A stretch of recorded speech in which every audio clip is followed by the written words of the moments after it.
Hello, my name is Gopala Vasudevan. Welcome to Finance course, and today we will talk about discounted cash flow valuation.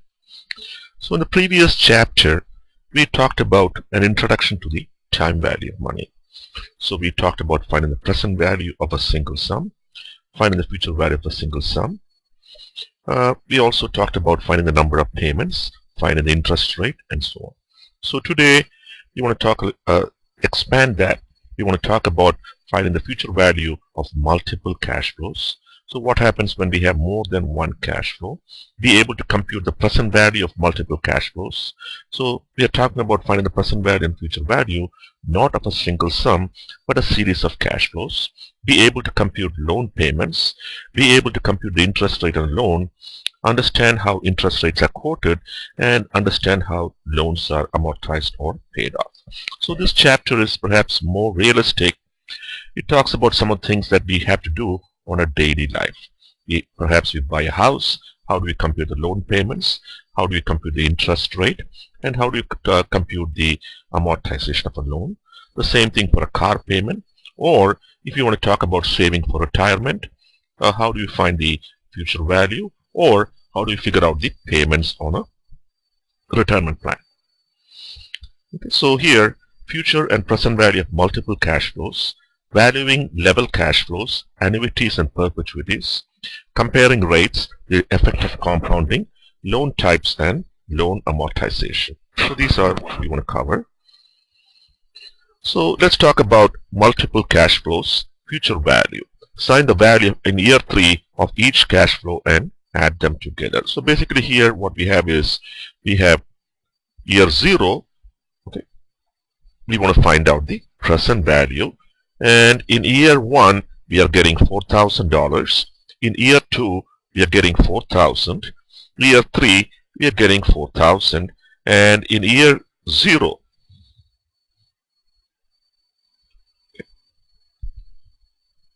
this is what we have. So how do you figure out the future value? Basically what we have is the first year 0 cash flow, okay, is $7,000. Okay, we want to find the future value of that. The future value of that would be $8,817.91. Year 1 it's a 4,000. The future value is 4,665. Year 2 it's again 4,000. The future value is 4,320. And year 3, the cash flow we get of 4,000 doesn't change. So what is the total value in 3 years? We can just add them together. That gives you $21,803.58. Now perhaps an easier way, okay, is to use the financial calculator, and we can enter the cash flows one step at a time, and then we can find out the future value. So if you look at the cash flows, okay, with your financial calculator, C0 is 7,000, C1 is 4,000, C2 is 4,000, and C3 is 4,000. So if you have, let's say, a TI, the BA2 Plus, okay, you can enter the cash flows. Then you can use the NPV function. You can find the interest rate here is, let's go back. The interest rate here is 8. Okay. And you can find out the NPV. So the NPV stands for the present value. Once you have the present value, you can use the present value equals this much. Okay, the number of years is 3. I equals 8. You want to find the future value. Okay, so that should give you the same answer we have here. It's an easier way. Suppose you invest $500 in a mutual fund today and $600 in 1 year. The fund pays 9% annually. How much will you have in 2 years? So the first year 0 cash flow is 500. The number of years is 2. The interest rate is 9. The future value is going to be 594.05. The second payment, that is in year 1, is 600. You just want to multiply it by 1.09. That gives you 654. And the overall future value is $1,248.05. Okay. Again, with a financial calculator, C0 equals C0 is 500. Okay. 500. C1 is 600. NPV is what we want to solve. Interest rate is 9%. Find the NPV. You want to solve for that. And once you have that, you can find the future value. NPV times 1.09 raised to 2. That's one way to do it. Or you can say present value is what we just got. The interest rate is 9%. The number of years is 2. You want to find the future value. How much will you have in 5 years if you make no further deposits? So basically here, what we can do is, easiest way is to find the present value, and then you can find the future value using an year n equals 5. Or you already know the future value in year 2. We just want to take it forwards, okay, 3 more years. So the future value is 1,616. Okay. That's what we get here. Suppose you plan to deposit $100 into an account in 1 year and $300 into the account in 3 years. How much will you be in the account in 5 years if the interest rate is 5? So here we could find the future value of each of them and add them together. That's one way. The second way perhaps is to take the 100. That is year 1. 300 in 3 years. Find the present value. And then you could find the future value in the second step. Okay, so multiple cash flows, present value example 6.3. So what we have here is the cash flows are 200 in the first year, 400 in the second year, 600 in the third year, and 800 in the fourth year. So how do we do here? We can find the present value of each of them. So the first one is 200. Divided by 1.0, that is the interest rate here is 12. Okay, 200 divided by 1.12 should give you 178.57. The 400 divided by 1.12, the whole squared, should give you 318.88.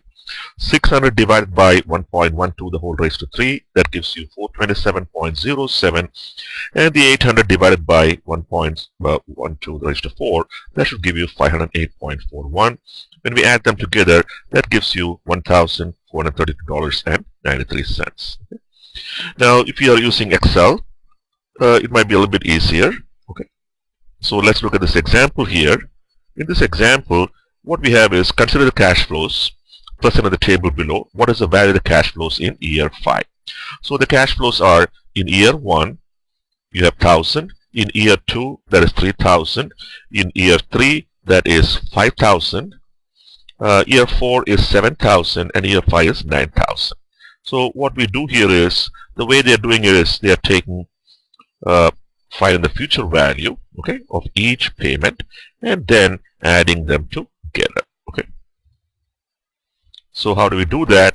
The first one, the future value is 1,000 is the present value. Okay. The number of years is 4. Okay. 4 is the number of periods. That's what we have here. Then we have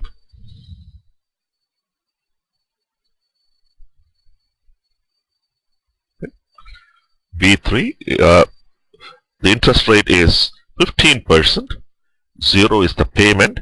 And the last number we have is the amount you are investing. So that is $1,000. The second one again is 3,000 in year 2. The number of years investing is 3. It basically means that we are again finding the future value. The first is the interest rate.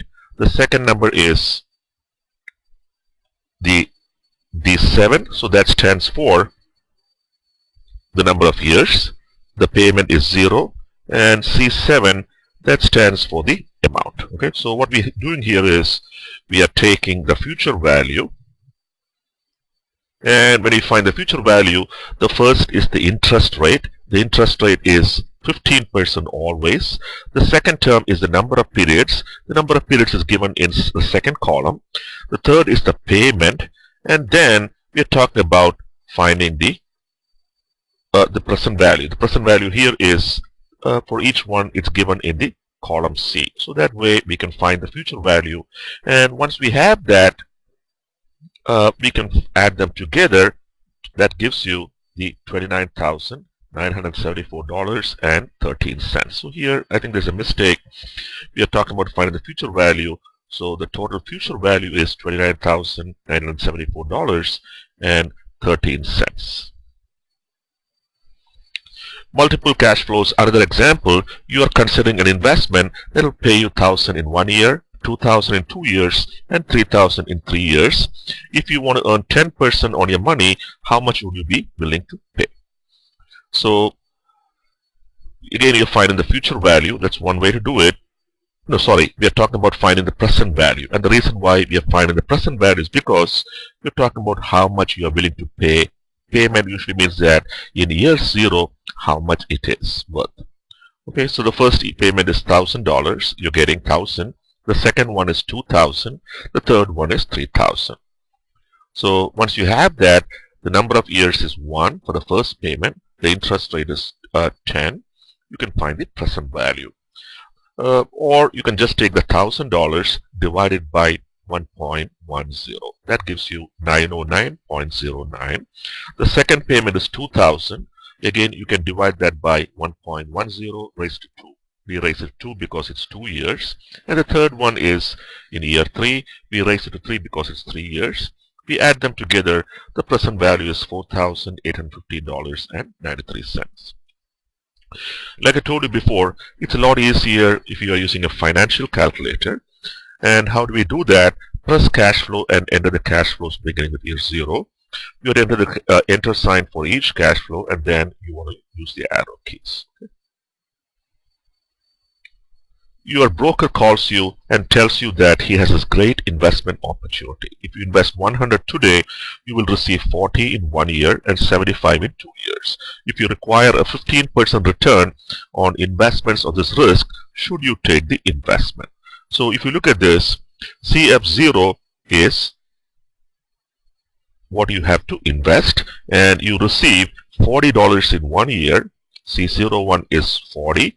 The number of times is the frequency. F01 equals 1. Year 02 cash flow is 75. Again, the number of frequency is 1. Interest rate is 15%. You want to find out the NPV. So the NPV is 91.49.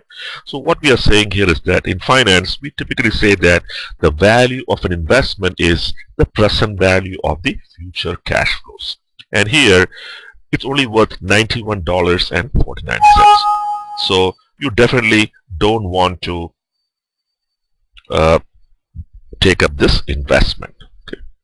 Saving for retirement, you're offered the opportunity to put some money away for retirement. You will receive 5 annual payments of $25,000 each, beginning in 4 years, 40 years. How much would you be willing to invest today if you desire an interest rate of 12%? So basically here again, what we are saying is that you're going to receive money starting from year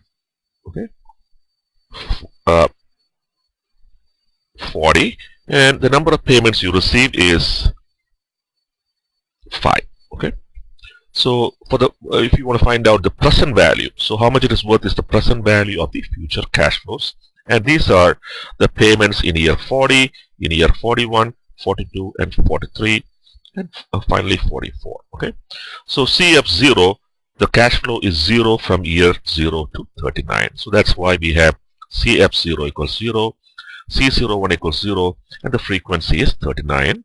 C02, the second cash flow is 25,000. It starts from year 40 to year 44. 40, 41, 42, 43, 44. And then we can find out the NPV. So the NPV is only $1,084.71. So what we find here is that although we are promised a lot of money starting from year 40, it's so far away, the present value is extremely small. Okay, so that's what we see here. Year 0, the cash flow is 0. It stays 0 till year 39, and from 40 to 44, that is 25,000. Okay. Now we want to talk about annuities and perpetuities. I actually prefer to start with annuities and then talk about uneven cash flows. But the way the textbook has the chapter is this way. Okay, what is an annuity? That is a finite series of equal payments that occur at regular intervals. If the first payment occurs at the end of the period, it's called an ordinary annuity. If the first payment occurs at the beginning of the period, it is called an annuity due. So what are some examples of that? When you buy a car, the payments you make are equal, typically for a 5-year loan, 60 payments. When you buy a house again, you make 360 equal payments. So all of these are examples of the annuities. What is a perpetuity? The perpetuity means that these payments go on forever. So that is an infinite series of equal payments. Now, what are some examples of perpetuities? Usually in finance, when you talk about preferred stock, the way we try to value it is assuming that it is a perpetuity. Now here we have the present value of a perpetuity. It's very simple. That would be the annual payment divided by the annual interest rate. Now for an annuity, it's a lot more complicated, and I'd stress that either use the Excel or use the financial calculator. So if you're going to use the calculator, you can use the payment key on the calculator for the equal payments. The sign convention still holds. And if you're going to use whether it's an ordinary annuity or annuity due, you basically have to, if it's an annuity due, it means that you're going to get paid at the beginning, or you've got to make the payment at the beginning. You want to set it to begin. Okay. Now most of the time, unless it specifically says, you can always assume that it is an ordinary annuity. Okay. So you borrow money today. So as an example, let's look at this. Okay. 48, you're borrowing $24,000. Okay. And you want to find out perhaps the payment. Okay. Or here, yeah. Okay, so 24,000 is the amount you borrow. The number of payments is 48. You're going to pay it off in 4 years. And the interest rate is 1%. Yeah. Okay, so the payment would be $632. That's what we find. Okay. Suppose you win the Publishers Clearinghouse 10 million sweepstakes. The money is paid in equal annual end of year installments of $333,333. If the appropriate discount is 5%, how much is the sweepstakes actually worth? Okay. So basically 10 million is the lottery, or what you're getting here, and you are getting $333,333 over 30 years. So what we are saying is that how much is it worth today is the present value of the future cash flows. So the future cash flows are 333. The number of payments is 30. 5 is the interest rate per year, and the present value is 5,124,150. So basically what we are saying here is that because it's split up over 30 years, it's actually worth a lot less than what they promise you. Now let's look at this example. You are ready to buy a house and you have $20,000 for a down payment and closing costs. Closing costs are estimated to be 4% of the loan value. You have an annual salary of $36,000 and the bank is willing to allow you monthly mortgage payment to be equal to 28% of your monthly income. The interest rate on the loan is 6% per year with monthly compounding for a 30-year fixed rate loan. How much money will the bank loan you? How much can you offer for the house? So you have $20,000. Okay, closing costs are 4% of the loan value. Your annual salary is $36,000, and the most you can pay is 28% of your monthly income. So what we can do here is that the monthly income is $3,000. The maximum payment is $840. So if you're going to make 360 equal payments, okay, One thing you want to be careful here is that the interest rate is 6% per year. So in all these questions, you want to make sure you convert that into a monthly interest rate. So the monthly interest rate is half, the payment is 840, and the present value is 140,105. Okay, so this is the most you can borrow. Now out of that, the closing costs are going to be 5,600. The down payment is 14,396. So the most you can buy is 154,401. Now suppose we are using a spreadsheet to calculate the annuities. Okay.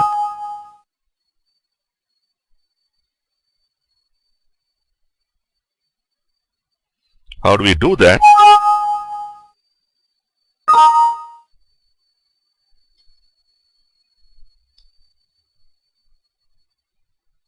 You want to use the Excel. Okay.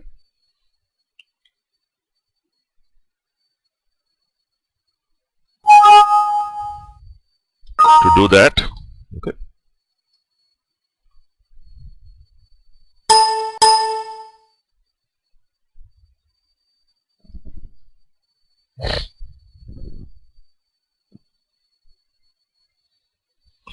Okay, as I told you before, I think this is a very important chapter, and I think the main thing here is that you want to make sure that you can do the